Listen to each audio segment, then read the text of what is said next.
Bulletin में खुशामदीद। सबसे पहले बात करेंगे वज़ीर-ए-आज़म शहबाज शरीफ का ऐलान अवाम के लिए बन गया वबाल जान। मुल्क में गैर एलानिया लोड शेडिंग ने अवाम की जिंदगी अजीरन बना दी। शहरियों को न रात को सुकून न दिन में चैन।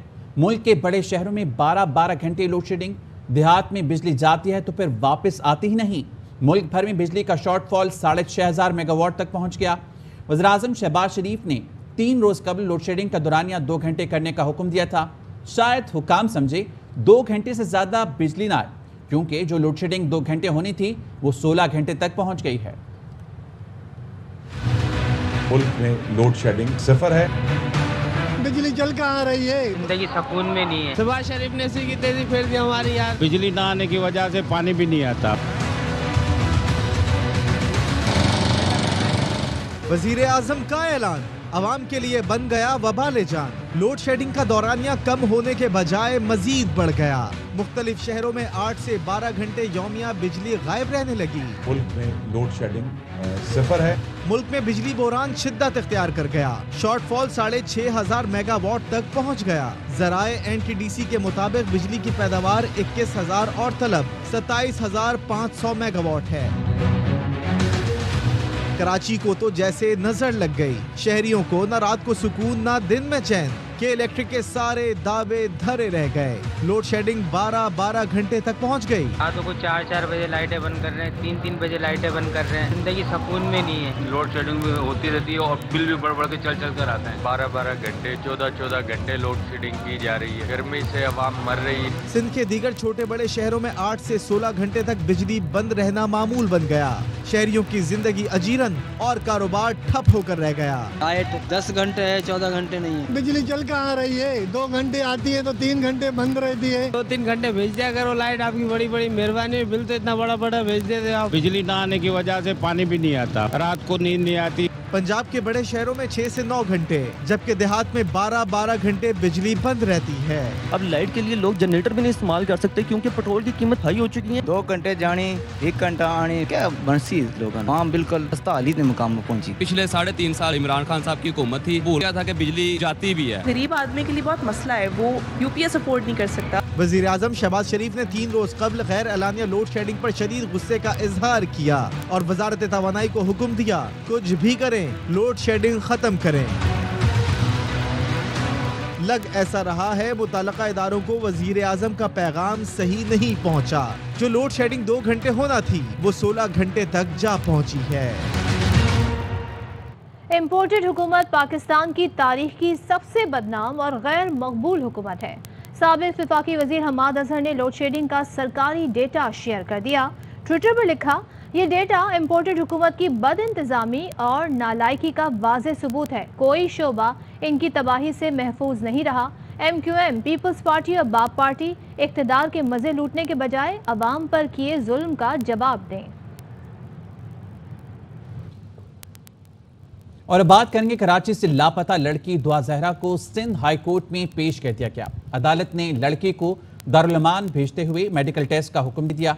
दुआ जहरा ने अदालत में बयान दिया कि 18 साल की हैं, किसी ने इख्बार नहीं किया। शौहर जहीर के साथ जाना चाहती हूँ। दुआ ने वालदैन से मिलने से भी इनकार कर दिया। एडवोकेट जनरल का कहना था कि लड़की मिलना नहीं चाहती तो ज़बरदस्ती कैसे कर सकते हैं। दुआ के वालिद ने पुलिस पर अदम एतमाद का इजहार किया। कहा, बेटी से 1 सेकंड के लिए भी मिलने नहीं दिया गया। दुआ नाबालिग है, मेडिकल में 14 साल की साबित हो जाएगी। बिल्कुल सपोर्ट नहीं की, 1 सेकंड के लिए मिलने नहीं दिया गया। 51 डेज के बाद मेरी बेटी आई, उन्होंने 1 सेकंड के लिए बात तक नहीं करने दी। के बाद अभी मेडिकल का बोला है। मेडिकल में ऑथेंटिकली कह रहा हूँ कि बच्ची अंडर 14 थी उस वक्त, और मेडिकल में 14 साल प्रूव होगी।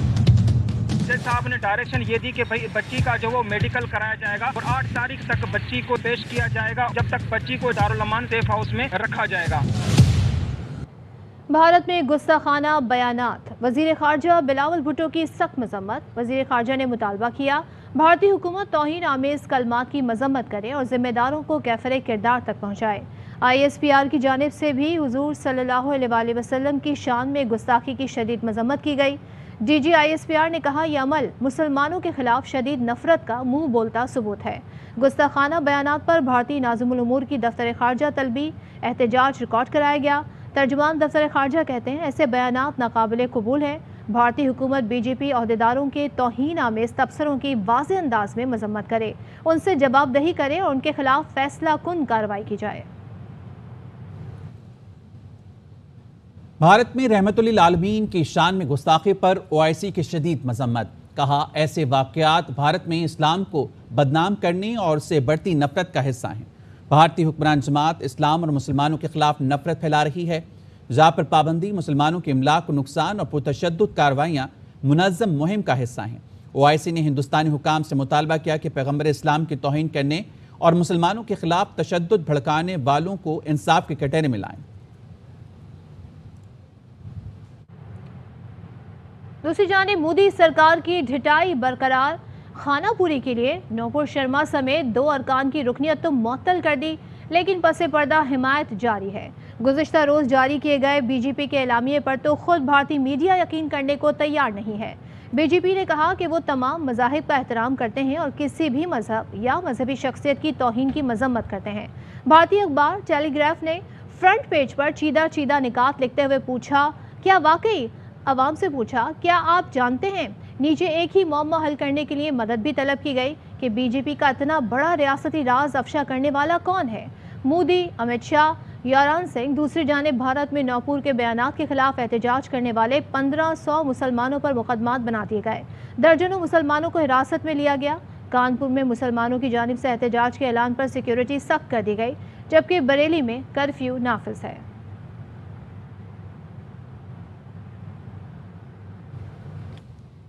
कौमी स्ट्रेटेजिक प्रोग्राम पर बेबुनियाद और गैर ज़रूरी तबसरे से गुरेज किया जाए।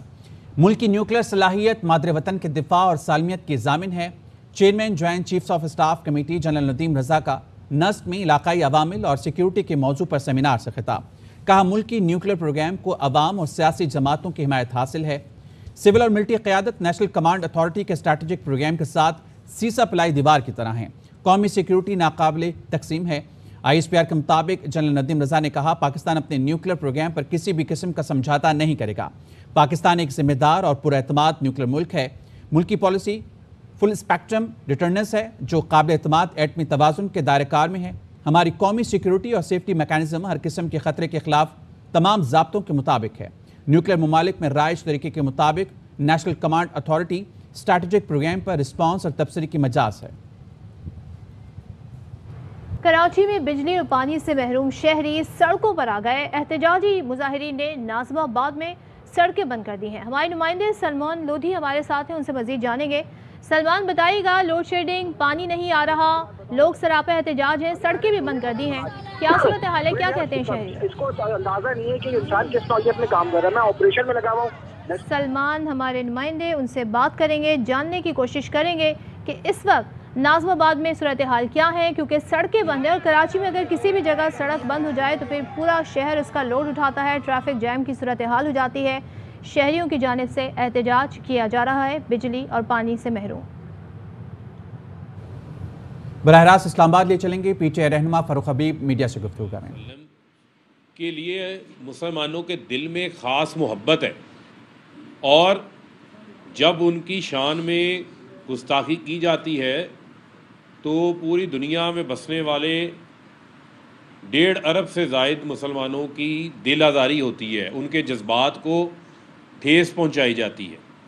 और इसी तरीके से कौम मुत्तहिदा में भी उन्होंने इस्लामोफोबिया के ख़िलाफ़ नामूस रसालत की तहफ़्फ़ुज़ के हवाले से भरपूर अंदाज से मुकदमा पेश किया। और आपने देखा कि बारहा, चाहे वो दुनिया के कोई भी फोरम हो, दुनिया के जितने वर्ल्ड लीडर्स थे उनको उन्होंने खतूत लिखे इसके ऊपर, और एक बड़ा मुतहर्रक और एक बुलंद आवाज़ के तौर के ऊपर दुनिया को उन्होंने इसके ऊपर कायल करने की कोशिश की, जिसके नतीजे में आपने देखा कि 15 मार्च 2022 को जो है वो अक़वाम मुत्तहिदा के अंदर पाकिस्तान की कोशिशों से, जिसके ऊपर इमरान खान साहब ने, जो हमारे साबका वज़ीर आज़म थे, उन्होंने एक बड़ा किरदार अदा किया था कि पाकिस्तान की करारदाद को इस्लामोफोबिया के ख़िलाफ़ एक आलमी दिन के तौर के ऊपर जो है वो मुकर्रर किया गया और उस हवाले से करारदाद मंजूर हुई। आज बुनियादी तौर के ऊपर जहाँ मुस्लिम वर्ल्ड से रद्द अमल आ रहा है, जहाँ अरब वर्ल्ड उनकी प्रोडक्ट्स का बायकॉट कर रहे हैं, उनके वहाँ पर जो भारतीय तारकीन वतन है उनको उनकी नौकरियों से फारिग होने का ख़दशा पैदा हो गया है। यहाँ पाकिस्तान के अंदर एक ढीली ढाली मजम्मत के अलावा कोई चीज़ हमें नज़र नहीं आई। और इसके पीछे क्या वजह है? आपके जो मोदी के साथ ज़ाती ताल्लुकात हैं, उन ज़ाती ताल्लुकात को आप पीछे रखें और तहफ़्फ़ुज़ नामूस रसालत के हवाले से आपको आज ये फ़ैसला करना चाहिए था कि जो आपने काबीना ने मंजूरी दी ट्रेड काउंसलर तैनात करने के हवाले से, उसको फौरी तौर के ऊपर वापस लिया जाता। और इसी के साथ साथ आज हमें ना किसी सफ़ीर को निकालने का मुतालबा नज़र आ रहा है, ना ही हमें किसी जमात की जानिब से जो है वो सड़कों के ऊपर एहतजाज का मामला नज़र आ रहा है, और ना ही इस्लामाबाद मार्च की जो है वो कॉलें नज़र आ रही हैं। लेकिन बड़े अफसोस से ये कहना पड़ता है कि आज कौमी असम्बली के अंदर नामूस रसालत के तहफ़्फ़ुज़ के हवाले से करारदाद पेश करने से पहले इमरान खान, जिन्होंने इस मुल्क की कौम की हमेशा खिदमत की है, इस मुल्क का नाम रोशन करने के लिए उन्होंने दिन रात मेहनत की है, चाहे वो क्रिकेट का ज़माना था, वर्ल्ड चैम्पियन बनाया पाकिस्तान को, चाहे वो सोशल वेलफेयर का मामला था, कैंसर हॉस्पिटल्स का मामला हो, तालीम का मामला हो, और इसके अलावा पाकिस्तान के अंदर सियासी तौर के ऊपर एक कौमी लीडरशिप फराहम करने का मामला हो, उन्होंने हमेशा एक बड़ा अहम किरदार अदा किया। उसको नामूस रसालत के तहफ़्फ़ुज़ के ऊपर करारदाद पास करवाने के हवाले से भारतीय जनता पार्टी के तर्जुमान की मजम्मती करारदाद पास करने के ऊपर इन्होंने इमरान खान के ऊपर करारदाद पास करने को तरजीह दी है। तो सारी दुनिया को पता है ये कोई ढकी छुपी चीज़ नहीं है कि जो मोदी के साथ इनके ताल्लुकात, नवाज़ शरीफ की खटमंडू में छुप छुप के मुलाकातें, मोदी का इनकी शादियों में घरों में आना, भारत दौरत के दौरान मोदी के हलफनामे के दौरे में नवाज़ शरीफ का जाना, वहाँ जाकर हुर्रियत रहनुमाओं से मुलाकातों की बजाय भारतीय अदाकाराओं से मुलाकातें करना, वहाँ सज्जन जंदाल जैसे लोगों के साथ बिज़नेस पार्टनरशिपें करना, ये इनकी तरजीहात रही हैं। तो लिहाजा इस मौका के ऊपर आप अपने जो ज़ाती ताल्लुकात हैं उनको आड़े ना आने दें, और जो इस वक्त मौजूदा हुकूमत का रवैया है उसकी मैं शदीद अल्फाज में जो है वो मज़म्मत करता हूँ। और नज़र आ रहा है कि इनकी इस हवाले से क्या तरजीहात हैं और इसके ऊपर ये कितने संजीदा है।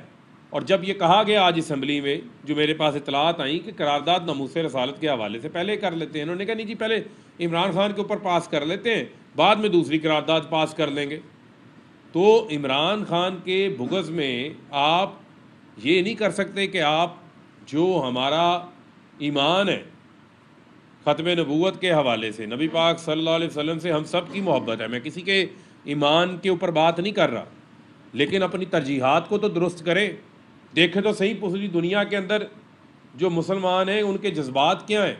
आज उनके जज्बात की तर्जमानी करने की बजाय आज भी आप अपने दोस्त मोदी को जो है वो फेवर देने के ऊपर तुले हुए हैं, जिसने मुसलमानों का जो है वो कत्लेआम किया है गुजरात के अंदर, जिसने वहाँ पर मुसलमानों के लिए जीना मुश्किल किया हुआ है, अक़लियतों के लिए वहाँ पर रहने वाली जीना मुश्किल किया हुआ है। कश्मीर में जो मज़ालिम है वो आप सब चीज़ों के सामने आपकी पर्दा पड़ चुका है, आपकी आंखों के सामने मोदी की यारी आपके ऊपर भारी हो चुकी हुई है। लिहाजा इससे इन तमाम चीज़ों से बालाए ताक होकर सोचना पड़ेगा। कहाँ इमरान खान इस सारे मामले को उन्होंने तमाम चीज़ों को पीछे रख देते थे, हमेशा तहफ़्फ़ुज़ नामूस रसालत के लिए अपनी आवाज़ बुलंद करते थे। पाकिस्तान में होने वाली दोनों OIC की कॉन्फ्रेंसेस के अंदर वज़रा ख़ारजा का जो एक फॉर्मल इजलास था, एक स्पेशल इजलास था, उसके ऊपर भी उन्होंने ये बात की थी। और आज यही वजह है कि अरब वर्ल्ड जो है वो उनकी स्टेटमेंट्स निकाल कर चला रहा है, पूरा सोशल मीडिया उससे भरा पड़ा है। इसी के साथ साथ बहुत ज़रूरी है कि आज हम देखते हैं कि एक खातून जिसकी ना कोई खदमात है, ना जिसका कोई सियासत के अंदर कोई अवाम की खदमात है, ना कोई लंबा चौड़ा कोई ऐसा उनके पास अहलियत मौजूद है, लेकिन वो सरकारी वसाइल के ऊपर सज़ा याफ्ता खातून जो कि ज़मानत पर हैं, उनकी अपीलें इस्लामाबाद हाई कोर्ट के अंदर ज़ेर समात हैं, सरकारी प्रोटोकॉल भी इंजॉय कर रही हैं और उसी के साथ साथ जो सरकारी टीवी है वो उनकी कवरेज उनको फराहम कर रहा है सरकारी अखराजात के ऊपर।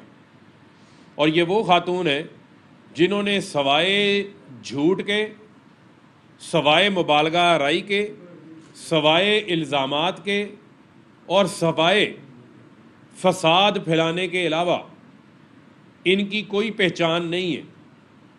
ये वो खातून है जिन्होंने पाकिस्तान के इदारों के ऊपर, इदारों के सरबराहान के ऊपर हर्जा सराई की, जलसों में, प्रेस कॉन्फ्रेंसेस के अंदर, अपने कन्वेंशंस के अंदर पाकिस्तान के इदारों के ख़िलाफ़ नारेबाजी करवाती रही हैं।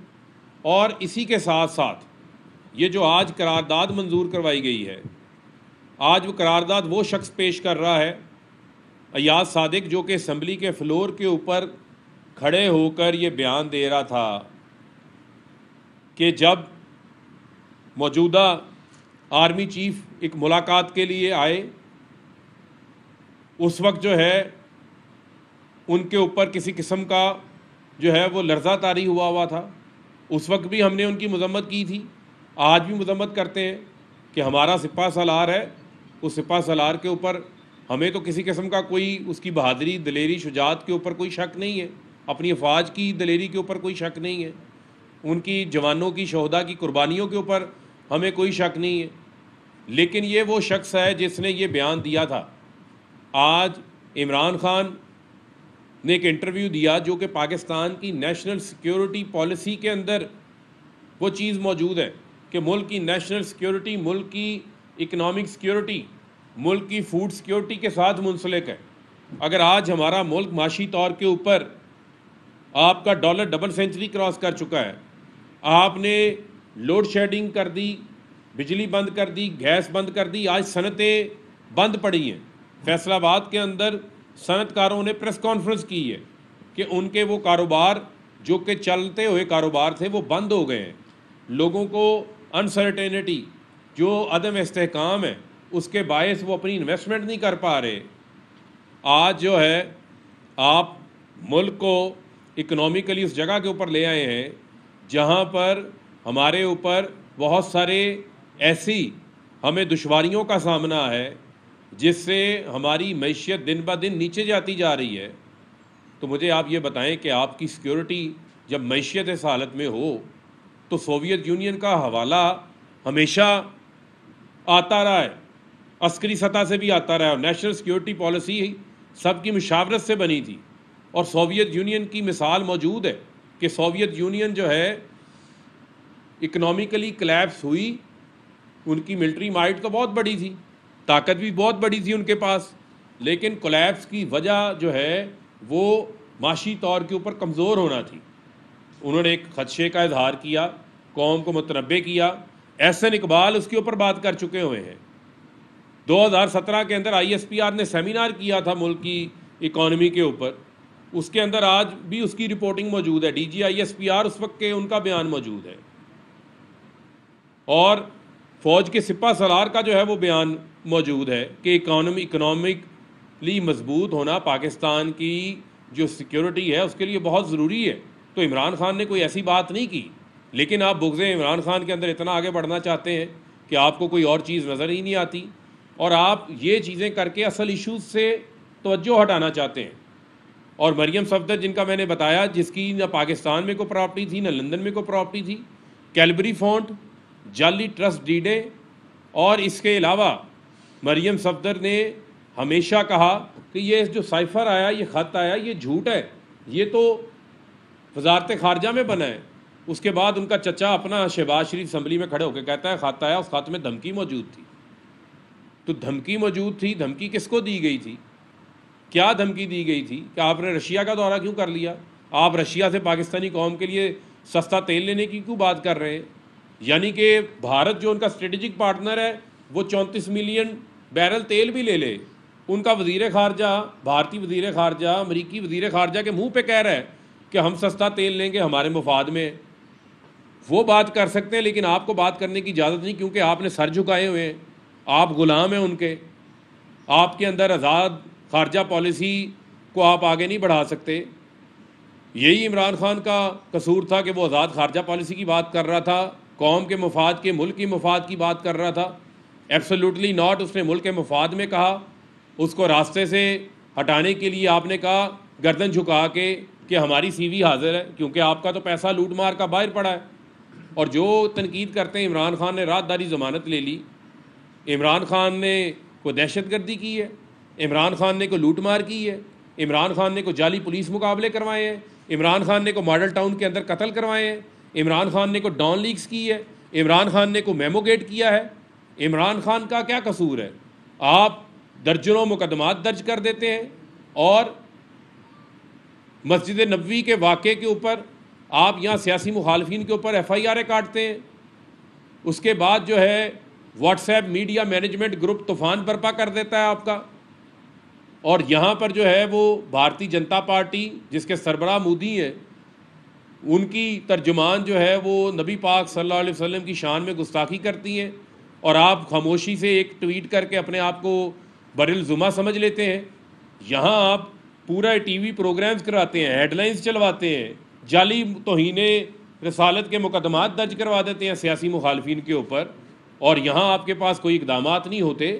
तो इमरान खान ने मुल्क की, कौम की सलामती, कौमी गैरत और मुल्क की खुद मुख्तारी के लिए बात की है।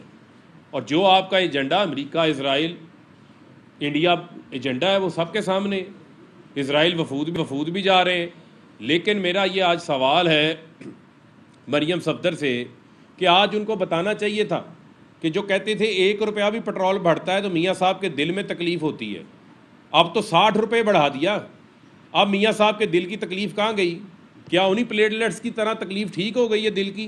क्योंकि आपको NRO2 मिल गया है, आपने नैब में अमेंडमेंट्स कर ली हैं, आपने FIA के अंदर प्रोसिक्यूटर बदल लिया, FIA के चलान में आपको ज़िमनी चलान जमा करवाने की इजाज़त मिल गई है, आपके मकसूद चपड़ासी से जो है वो हाथ उठा लिया गया है।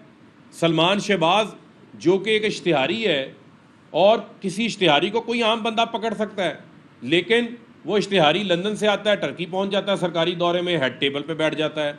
वो इश्तिहारी लंदन से आता है, सऊदी अरब साथ पहुंच जाता है। और ये वही इश्तिहारी है जो शहबाज शरीफ जब वज़ीर आला थे तो हर सरकारी दौरे में उसके साथ जाता था। कमीशन, किकबैक्स इसी इश्तिहारी ने कमाए हुए हैं। और शहबाज शरीफ की जितनी करप्शन है, जिस तरह एक कहानी थी ना, जादूगर की जान जो थी वो एक तोते के अंदर थी, तो शहबाज शरीफ की सारी करप्शन की जान, सबूत, जड़ें वो सलमान शहबाज में है। क्यों नहीं लाते उसको? और इमरान खान पे तनकीद करते हैं, राहदारी ज़मानत ले ली, इमरान खान पेशावर जाके बैठ गया। वो पेशावर को लंदन में तो नहीं है जो आपकी बड़ी फेवरेट डेस्टिनेशन है, पेशावर पाकिस्तान का हिस्सा है, वहाँ PTI की हुकूमत है। इमरान खान तो आज फिर इस्लामाबाद बैठे हैं, बनी गाला बैठे हैं, पाकिस्तान में रहना है, जीना मरना इधर है, सासें उनके इधर हैं। आप लोगों का तो सिर्फ इक़्तिदार पाकिस्तान में होता है, लूट मार करके पैसा भी आप लोग बाहर ले जाते हैं।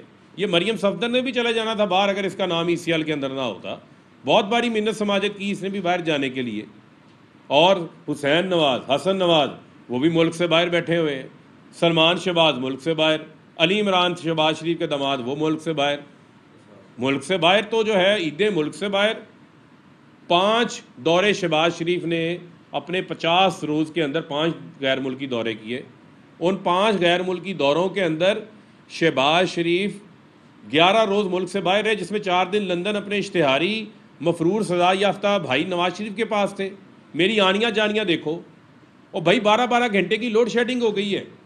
गरीब का गला घूंट दिया तुम लोगों ने, मिडिल क्लास को ख़त्म कर दिया है, क्रश कर दिया है। लोगों के जो इस महीने आने वाले बिल हैं वो पाकिस्तान की आवाम बिजली के बिल अदा नहीं कर सकती। 45% बिजली बढ़ा दी, 8 रुपये यूनिट बिजली बढ़ा दी, 45% गैस के रेट्स बढ़ा दिए आपने, पेट्रोल डीजल की कीमतों में मज़ीद इजाफा करने जा रहे हैं।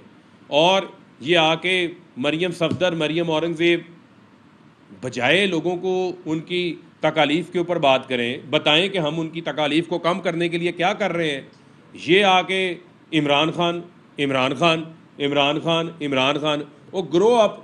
अब तो आपको गुलामी वाला इक़्तिदार मिल गया है चेरी ब्लॉसम को। पहले भी आपने को 2 माह का हिसाब नहीं देना, आपने 40 साल का हिसाब देना है। लेकिन ये 2 माह में तो जो आपने हशर नशर किया है वो आपके 40 साल के ऊपर भी भारी है, उसका तो हिसाब देने को आप तैयार नहीं है। कोई एक लफ्ज़ भी बता दें। महंगे बिजली घर इन्होंने लगाए, पॉलिसीज इनकी ख़राब थी। IMF के पास मुल्क 22 बार पहले जा चुका है, जिसमें से 6 बार पीपल्स पार्टी जा चुकी है, 4 बार नून लीग लेके जा चुकी है। मुल्क को बैंक डिफ़ॉल्ट पे ही लेके गए। हमारे दौर में एक्सपोर्ट्स भी बढ़ रही थी, इंडस्ट्रियलाइजेशन भी हो रही थी, किसान को इजाफी पैसे मिल रहे थे। आज किसान अपनी गंदम नहीं बोझ सकता, नहरें बंद पड़ी हैं, पानी उसके पास मौजूद नहीं है। आज किसान को खाद अवेलेबल नहीं है, DAP खाद बढ़ती जा रही है। असल इश्यूज़ के ऊपर इनकी तवज्जो नहीं है, तरजीहात में इनके शामिल नहीं है। लेकिन इनको फ़िक्र है ऑडियो टेप्स की। वो जाली ऑडियो फैक्ट्री मरियम सफदर ने लगा रखी है। कभी ये राना शमीम की ऑडियो, साकिब निसार की ऑडियो ले आती हैं, कभी ये जज अरशद मलिक मरहूम की को वीडियो ले आती हैं, कभी जो है ये किसी और की ऑडियो ले आती हैं। और भाई जो आपकी अपनी ऑडियोज़ आई हैं, जो आपने तस्लीम की है कि वो आपकी आवाज़ है, कि इसके इश्तिहार बंद कर दो, इस एंकर को निकाल दो, इस चैनल के जो है वो इसकी आवाज़ दबा दो, क्योंकि ये हमारा स्याकारियों के ऊपर, हमारी करप्शन के ऊपर पर्दा नहीं डाल रहा। और मैं बड़ी मीडिया मैनेजमेंट करती हूँ। मीडिया मैनेजमेंट आपकी हमें नज़र आ रही है। जो मीडिया मैनेजमेंट है आपकी, बुनियादी तौर के ऊपर मरियम सफदर ने इस मुल्क के अंदर फसाद और झूठ फैलाने के अलावा कोई काम इन्होंने नहीं किया। और इमरान खान फोबिये से बाहर आएँ, अब आवाम को डिलीवर करें, बताएं आवाम के लिए आप लोग क्या कर रहे हैं, आवाम को आप क्या सहूलत दे रहे हैं। और ये कहते हैं जनाब कि ग्रैंड अलाइंस बना लें। ग्रैंड अलाइंस तो पहले बना हुआ है, ग्रैंड डायलॉग करना है। चोरों का डायलॉग तो पहले ही हो गया हुआ है। ये जो ग्रैंड डायलॉग की बात कर रहे हैं, 13 जमातें साथ बैठी हुई हैं, अब कौन सा ग्रैंड डायलॉग रह गया? ग्रैंड डायलॉग हो गया कि पापड़ वाले के केस नहीं पूछे जाएंगे, फलूदे वाले के केस नहीं पूछे जाएंगे, मकसूद चपड़ासी के केस नहीं पूछे जाएंगे, और इलेक्शन कमीशन में मेंबरान अपने लगाए जाएंगे, अपने अंपायर्स खड़े करके जो है वो इंतखाबात में धांधली करेंगे। ये 5 अराकीन का जो नोटिफिकेशन नहीं किया गया, ये बाय डिज़ाइन है। अब इलेक्शन कमीशन के पास इख्तियार है कि वो आइन को रीराइट करें। आइन के अंदर कोई तरमीम होनी है, वो पार्लियामेंट ने करनी है, 2/3 अक्सरियत से करनी है। उसमें तो बड़ा वाज़े लिखा हुआ है आर्टिकल 224(6) के अंदर, इलेक्शन एक्ट 104(5) को पढ़ ले, बड़ा वाज़े है कि जिस पार्टी के मेंबरान डिस्क्वालीफाई होंगे, कोई फौत होगा, कोई डी-सीट होगा, कोई रिज़ाइन करेगा, तो अगला प्रायोरिटी लिस्ट पे आ जाएगा। लेकिन हमजा शहबाज के इक़्तिदार को दवाम देना है तो मेंबरान के फ़ैसले जो है वो ज़िमनी इंतखाबात के साथ जोड़ दिए गए हैं। बहुत सारी ऐसी चीज़ें हैं, डिलिमिटेशंस, वोटर्स का तब्दील हो जाना, हम तमाम चीज़ों के ऊपर नज़र रखे हुए हैं। और मैं समझता हूँ कि पाकिस्तान को जिस तरफ ले जाया जा रहा है, उसमें सिर्फ सवाल जो है वो फिर इनसे नहीं पूछा जाएगा, सवाल जो है वो फिर सबसे होगा, और सबको इसके ऊपर जो है वो जवाबदेह होना पड़ेगा। लिहाजा पाकिस्तान की अवाम का मूड देखें, उनकी तरजीहात को देखें। पाकिस्तान की अवाम फौरी इंतखाबात चाह रहे हैं, फौरी इंतखाबात से मुल्क में नया मैंडेट। न्यूज़ बुलेटिन से फिलहाल इतना ही। मज़ीद खबरों और अपडेट्स के लिए विजिट कीजिए ARYnews.tv और देखते रहिए ARY न्यूज़। अहम तरीन खबरें अब एक क्लिक की दूरी पर, आपके पसंदीदा टॉक शोज हों या अहम मुल्की या गैर मुल्की शख्सियात की न्यूज़ कॉन्फ्रेंसेस, हर लम्हा बाखबर रहने के लिए सब्सक्राइब करें हमारा YouTube चैनल। मौसम की सूरत हाल हो या खेल के मैदान से खबरें, अपने मोबाइल फोन से मुल्की और बैनुल-अक़वामी अहम खबरों तक रसाई के लिए डाउनलोड कीजिए मोबाइल ऐप। बावसूख ज़राए से मुसद्दिका खबरों, तज्ज़ियों और तबसरों से मुस्तफ़ीद होने के लिए विजिट कीजिए पाकिस्तान की सबसे बड़ी न्यूज़ वेबसाइट www.arynews.tv। इन सब के अलावा पाकिस्तान का सबसे बड़ा फेसबुक पेज हो, सबसे बड़ा न्यूज़ इंस्टाग्राम अकाउंट या फिर ट्विटर, ARY न्यूज़ पहुंचा रहा है खबरें सबसे पहले आप तक, ताकि आप रहें हर लम्हा बाखबर।